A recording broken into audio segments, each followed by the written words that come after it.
নমস্কার সবাইকে। চিনামিনি নিপ্পনের নতুন একটি ব্লগে আপনাদের জানাচ্ছি অনেক অনেক প্রীতি আর শুভেচ্ছা। চায়ের জল আর আমার মেয়ের পছন্দের একটা ব্রেকফাস্ট হচ্ছে ফ্রেঞ্চ টোস্ট। তো সে আজকে বলল যে মাম্মা, আজকে আমার স্কুল যেহেতু বন্ধ, আজকে আমি তোমাকে হেল্প করব। তাই আজকে মা মেয়ে দুজনে মিলে বানিয়ে নিলাম ফ্রেঞ্চ টোস্ট। চলুন কিভাবে ফ্রেঞ্চ টোস্ট বানানো যায় তার উপকরণ আপনাদের সাথে শেয়ার করি। এই তো খুব অল্প সময়ে খুব অল্প উপকরণ দিয়ে আপনারা খুব সুস্বাদু ফ্রেঞ্চ টোস্ট বানিয়ে নিতে পারেন। যারা অ্যাকচুয়ালি প্রফেশনাল ফ্রেঞ্চ টোস্ট বানায় তারা হোল নাইট এটাকে সোক করার জন্য রেখে দেয়, বাট আমরা যেহেতু ইনস্ট্যান্ট খাচ্ছি, ডিমটাকে ভালো মতো ফেটিয়ে এটার মধ্যে পরিমাণ মতো দুধ দিয়ে ব্রেডটাকে এপিট ওপিট করে ভালো মতো সোক করে নিব। আপনাদের যদি টাইম না থাকে আপনারা চাইলে মিনিমাম 1 থেকে 2 মিনিট এটাকে সোক করার জন্য রাখবেন। এরপরে প্যানের মধ্যে বাটার দিয়ে এটাকে আমরা শ্যালো ফ্রাই করব। আর যারা যদি মনে করেন ডিপ ফ্রাই খাবেন তারা ডিপ ফ্রাইও খেতে পারেন। এই তো আমার মেয়ে আমাকে খুব হেল্প করছিল, আর যেটা বিশেষ করে একটু গরম ব্যাপারটা থাকে ওইটা আমি ওকে হেল্প করে দিচ্ছিলাম। এত ছোট্ট একটা মানুষ, তারপরে কত সুন্দর করে কোনো কিচেন মেসি না করে এই ফ্রেঞ্চ টোস্ট বানিয়ে নিচ্ছিল।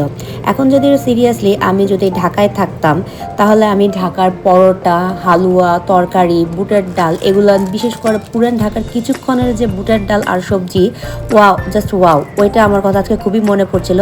বাট যেহেতু আমি জাপানে, ওইটার কথা চিন্তা করেও লাভ নেই, তাই আমি এখানকার যে উপকরণ আছে ওটা দিয়েই খুব সুন্দর একটা ব্রেকফাস্ট বানিয়ে নিচ্ছিলাম। আর এই যে আমার মেয়ে বললো যে শীতের মধ্যে গরম গরম কর্ন স্যুপ খাবে, তাই কোনো ঝামেলা ছাড়া যে ইনস্ট্যান্ট কর্ন স্যুপের প্যাকেট এখানে জাপানের বিভিন্ন সুপাতে আপনারা চাইলে পাবেন, এটা নিয়ে এক প্যাকেটের মধ্যে একটা কাপের মধ্যে গরম জল দিয়ে জাস্ট গুলিয়ে নিলেই কর্ন স্যুপ রেডি। তো ওর জন্য এইটা বানাচ্ছিলাম। আর ওর ব্রেকফাস্ট হতে হতে আমি নিজের ব্রেকফাস্টের জন্য একটু প্রিপারেশন নিচ্ছিলাম।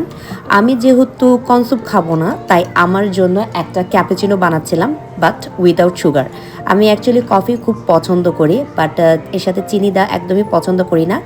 জাস্ট বেশি কিছু না, একটুখানি কফির পাউডার, একটু দুধ দিয়ে বিটারে ভালো মতো বিট করে এটার মধ্যে গরম জল দিয়ে বানিয়ে নিয়েছিলাম এই সুস্বাদু কফি।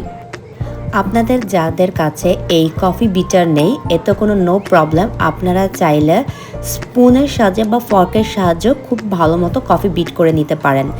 আর এই বিটারটার সাহায্যে কফি বিট করলে একটা সুবিধা হয় কি, খুবই একটা ফোমি ভাবটা চলে আসে।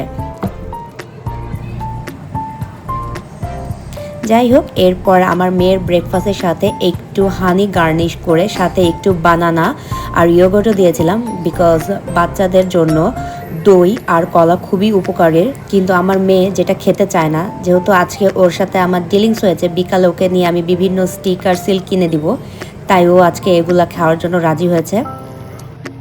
এই তো আমার ফোমিং কফিও রেডি, আর একটু বিট করে এখন আমি সকালে ব্রেকফাস্টে সেরে নিব। এই তো এটা ছিল আমার সকালের ব্রেকফাস্ট। আমিও কফির চুমুকে চুমুকে এনজয় করছি এই স্নোফল। ভিউয়ার্স, আপনারা সবাই ভালো থাকবেন, সুস্থ থাকবেন, আর স্নোফলে অবশ্যই সেফলি ড্রাইভ করবেন।